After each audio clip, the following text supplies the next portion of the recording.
As one's definitions and understanding of religion broadens, don't be surprised to find religious expressions in areas that would have seemed secular or non-religious before. This slide shows some examples of topics that have degrees of religious expression.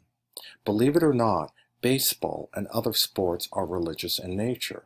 Think about the difference in worldview of Yankee fans compared to Cubs fans. Not complete religious systems, but religious in nature nonetheless. Beneath baseball is the Enola Gay, the plane that dropped the first atomic bomb on Hiroshima, ending World War II. What does the atomic bomb have to do with religion, you may ask? Well, think about how the nature of being human in relationship to God changed after creating and using a weapon that can destroy all life on the planet. Continuing clockwise around the slide, we come to a category called civil religion.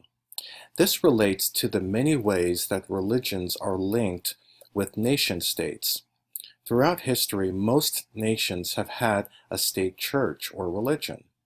Then there is the role of the corporation.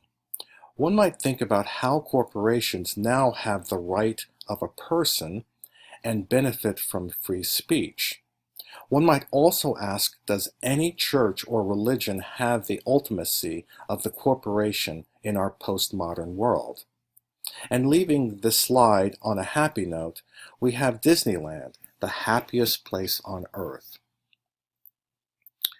Even being part of a successful corporation, Disneyland is religious in very many ways.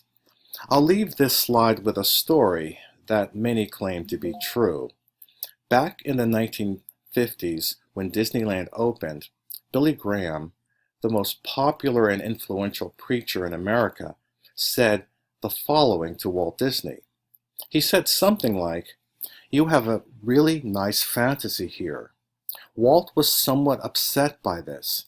He said something to the effect, "The fantasy is outside the walls of Disneyland, where people have their hatreds, their jealousies, and unhappiness. The reality is within the walls of Disneyland." The happiest place on earth was designed to be like no place else on earth. This sounds like utopian speak.